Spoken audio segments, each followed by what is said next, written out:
நேயர்களுக்கு வணக்கம். இந்தியா கூட்டணி அப்படின்றது டெல்லியில நடந்துகிட்டு வருது. இந்த கூட்டணியில இருந்து திமுக வெளியே வந்திருக்கிறாங்க. ஆக்சுவலா நாங்க பங்கு பெற மாட்டோம் அப்படின்னு சொல்லியிருக்கிறாங்க. அதுவும் காங்கிரஸ் எங்களுக்கு இழைத்த துரோகத்தினால நாங்க என்ன பண்ண மாட்டோம், இந்தியா கூட்டணிக்கு இந்த கூட்டத்துல கலந்துக்க மாட்டோம் அப்படின்னு திமுக இங்க சொன்னது டெல்லி வரைக்கும் எதிரொலிச்சிருக்குது அப்படிதான் சொல்லணும். ஆம் ஆத்மி கட்சி அரவிந்த் கெஜ்ரிவால் இருக்கிறார்ல, அவரு கூட என்ன பண்ணல, இந்த இந்தியா கூட்டணியில பங்கு பெறல அப்படின்னு சொல்லப்படுது. குறிப்பா இந்த திமுக காங்கிரஸ் உறவு அப்படின்றது வந்து பார்த்தீங்கன்னா எந்த அளவுக்கு ஒரு விரிசலை ஏற்படுத்தி இருக்குது அப்படின்னா, இது இந்தியா கூட்டணியே ஒரு அசைக்கிற அளவுக்கு இந்த கூட்டணி உறவு முறைகள் அப்படின்றது எதிரொலித்து இருக்குது அப்படின்னு சொல்லணும். அதாவது காங்கிரஸ் உட்கார்ற இடத்துல நாங்க உட்காரவே மாட்டோம் அப்படின்ற ஒரு முடிவில் திமுக ஒரு அதிரடியான முடிவு எடுத்திருக்கு. காங்கிரஸ் எங்கெல்லாம் இருக்குதோ அங்கெல்லாம் நாங்க இருக்கவே மாட்டோம் அப்படின்னு முன்னாள் முதலமைச்சர் மு.க.ஸ்டாலின் அவர்கள் என்ன பண்ணியிருக்காரு, ஒரு தீர்க்கமான முடிவு எடுத்திருக்காரு. இது தொண்டர்களின் மனநிலைமை அடிப்படையில் எடுத்தது அப்படின்னு தான் சொல்றாரு. ஏன்னா இதே திமுக காங்கிரஸ் கூட்டணி அப்படின்றது ஒரு 20 ஆண்டு காலம் எப்படி தொடர்ச்சியா அது ஒரே நேர்கோட்டில் பயணிச்சது. அது மத்திய அரசாங்கத்தில் இருக்கட்டும், இல்லை தமிழ்நாடு அரசியலாக இருக்கட்டும், இந்த மாதிரி ஒரு விஷயத்துல ஒரே நேர்கோட்டில் என்ன பண்ணாங்க, பயணிச்சிருந்தாங்க. எவ்வளோ பெரிய இடர்பாடுகள்லாம் வந்திருக்கு காங்கிரஸுக்கு, எவ்வளோ பெரிய நெருக்கடிகளாக வந்திருக்கு, எவ்வளோ பெரிய சரிவுலாம் வந்திருக்கு.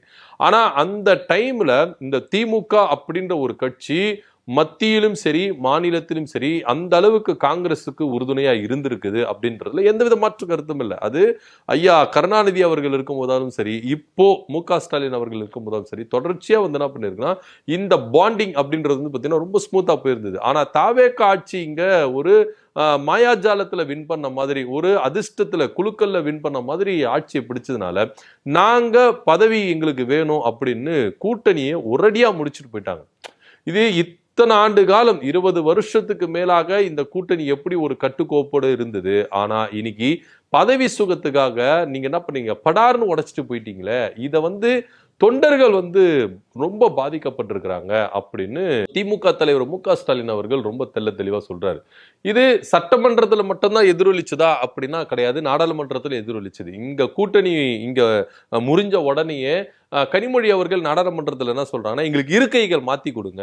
அதாவது காங்கிரஸ் பக்கத்துல நாங்க உட்கார மாட்டோம், காங்கிரஸ் இருக்கிற இடத்துல நாங்க இருக்க மாட்டோம், எங்களுக்கு இருக்கைகள் மாத்தி கொடுங்க அப்படின்ற ஒரு விஷயத்தை அவங்க முன்வைக்கிறாங்க.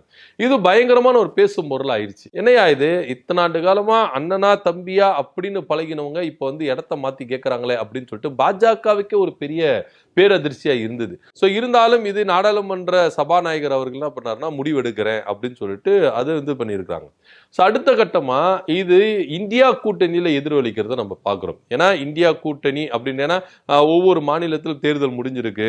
ஸோ அது மாத்திரம் இல்லாமல் அடுத்த கட்ட ஒரு பாய்ச்சலுக்கு ரெடி ஆகணும் அப்படின்போது இந்த இந்தியா கூட்டணியை இத்தனை ஆண்டு காலம் தூங்கி இருந்தது இப்போ திரும்பவும் ஒரு மீட்டிங் அரேஞ்ச்மெண்ட் பண்ணி என்ன பண்ணலாம், ஒரு புத்துணர்ச்சி கொடுக்கலாம் அப்படின்னு சொல்லிட்டு இந்தியா கூட்டணி காங்கிரஸ் வந்து என்ன பண்றாங்கன்னா கூட்டுறாங்க. இந்த இந்தியா கூட்டணி உருவானதுக்கு திமுக தலைவர் மு.க.ஸ்டாலின் அவர்களுக்கு எந்த அளவுக்கு ஒரு அதிகப்படியான பங்கு இருக்குது அப்படின்றது எல்லாமே நம்ம என்ன பண்றோம் இங்க பாக்குறோம். சோ அப்படி இருக்கும் பொழுது பப்புன்னு சொல்லிட்டு ஒரு குழந்தைதனமான ஒரு மெச்சூரிட்டியான ராகுல் காந்தியா பார்க்காம பப்பு ஒரு குழந்தையான ராகுல் காந்தியா பாஜகவினர் இங்க பார்த்த காலம் உண்டு. சோ அப்படி இருக்கும் பொழுது இந்தியா கூட்டணிக்கு யாருப்பா பிரதமர் வேட்பாளர் அப்படின்னு பேசும் பொருளா இருக்கும் பொழுது ஆளா திமுக தலைவர் மு.க.ஸ்டாலின் அவர்கள் தான் சொல்றாரு, அது அவர் வந்து பப்பு கிடையாது, உங்களை ஆட்டி படைக்க போகிற ஒரு தலைவர், அவர் தான் பிரதமர் வேட்பாளர் இந்தியா கூட்டணிக்கு அப்படின்னு உரக்க சத்தமா குரல் கொடுத்தவர் திமுக தலைவர் மு.க.ஸ்டாலின் அவர்கள். அதுக்கப்புறம் தான் எல்லாரும் என்ன பண்றாங்க, அக்செப்ட் பண்ணிக்கிறாங்க.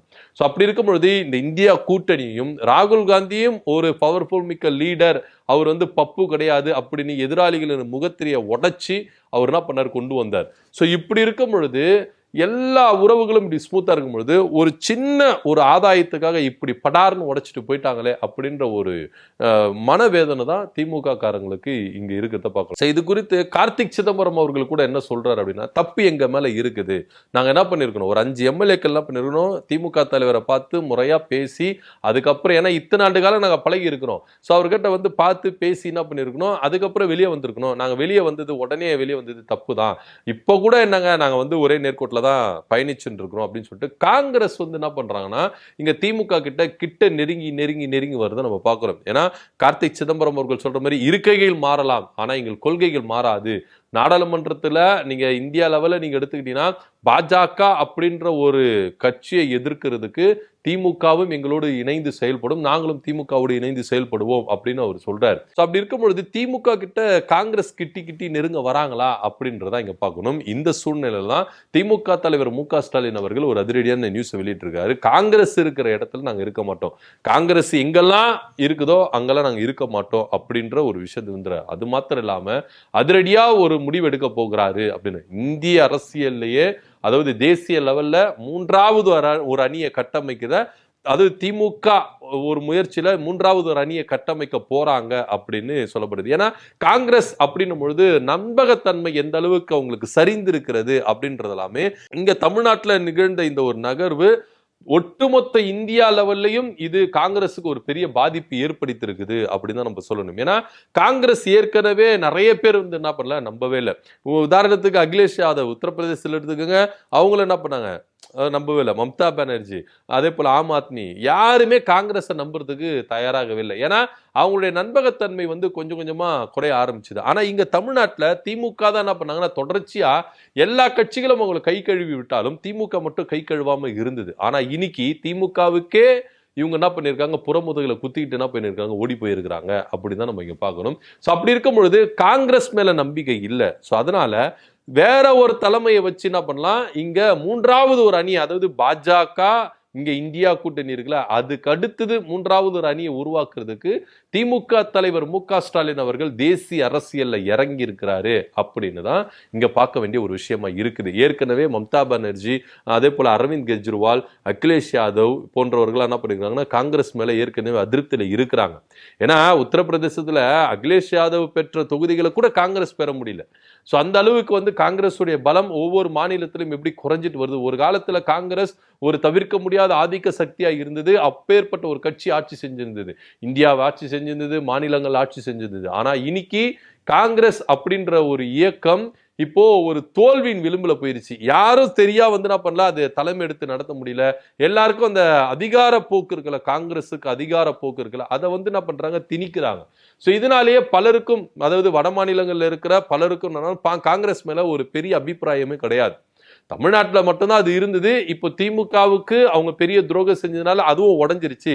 ஸோ எல்லாருமே இப்போ என்ன பண்றாங்க, தமிழ்நாட்டை நோக்கி பார்க்குறாங்க. இப்போ திமுகவும் காங்கிரஸ் எந்த அளவுக்கு வந்து ஒரு அண்ணன் தம்பி போல பிணைஞ்சிருந்தாங்க, நகையும் சதையை போல இருந்தாங்க.